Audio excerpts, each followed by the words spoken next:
Now, he ruled the charts in the 80s, selling 25 million albums as the lead singer of Spandau Ballet. Yeah, 4 decades on. Tony Hadley's schedule is just as jam-packed as it was then, with a brand new album and a busy run of summer festivals and a tour coming up. And he's joining us now. Tony! Can't get rid of me, So can you? good to see you. We don't want to get rid of you. Coming back, you know.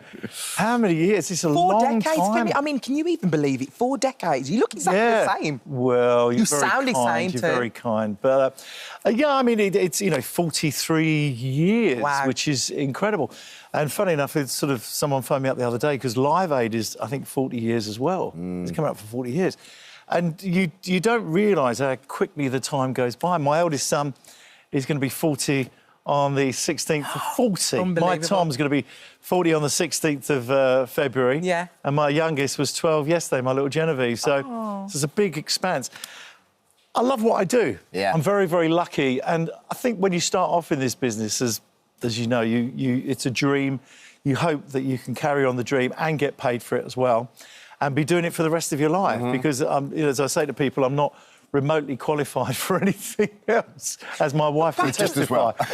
Just your wife would tell you. Do you feel like you appreciate it more now, though? Because back in the day, you're in the throes of stardom and everything, that bubble.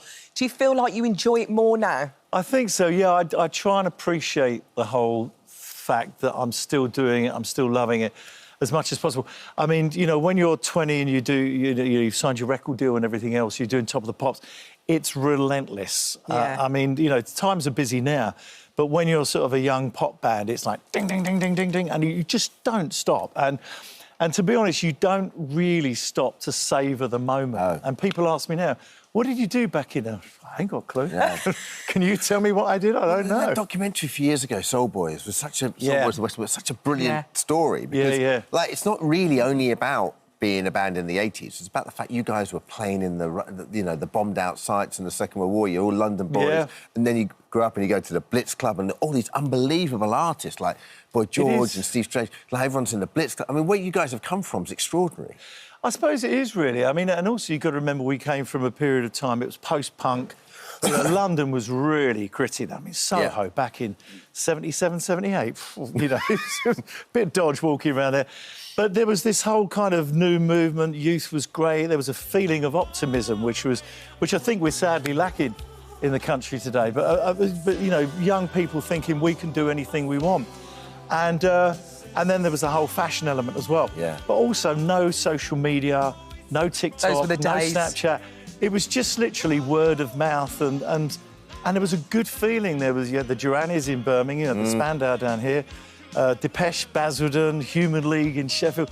So there was a whole kind of movement around the country that was all sort of coming together. It was a good, fun time, yeah. Oh, so exciting. The music that came out of it, so, like, you know, stands the test of time as well. So let's talk about this. I can't believe it's taken you this long to do a swing album. Well, I did do one years ago, but I don't think I ever properly released it. I sort of just floated it out. Yeah. It was called Passing Strangers. I'm very proud of it. And so what we've done with this is the first time I've released it on vinyl. So we've taken my favourite tracks from Passing Strangers, remastered, and then some songs that we were doing live that we never ever got round to recording. Yeah.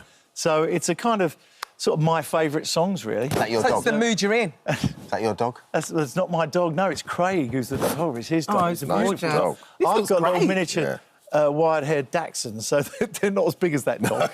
And I don't play the double bass, but hey, it looks good in a picture. Tell me, we have to talk about you and Michael McIntyre, because it was just so good. So Everybody funny. saw that. Just shows how on it you are. Like, you put a microphone, music, and you're there.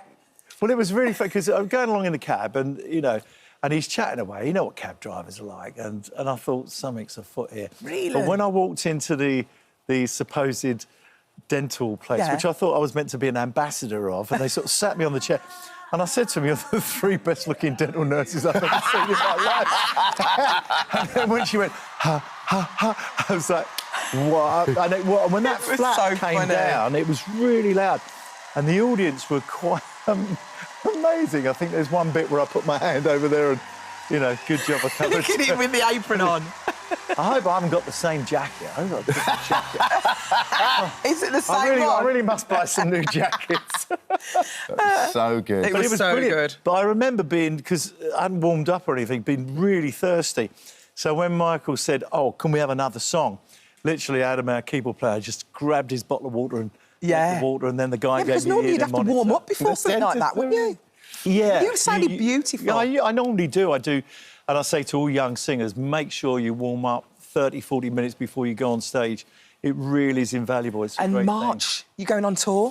thing. This is very exciting. Well, I mean, very, very briefly, Ronnie Scott's orchestra asked me to do the Cheltenham Jazz Festival back last summer. Fantastic, what a privilege.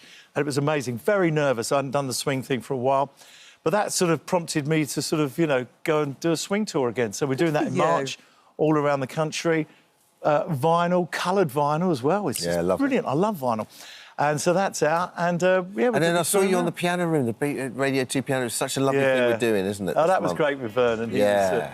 It's a BBC concert orchestra. It's so beautiful. I haven't seen any of this footage. It's gorgeous. Really nice. This must be so wonderful to perform with that orchestra as well.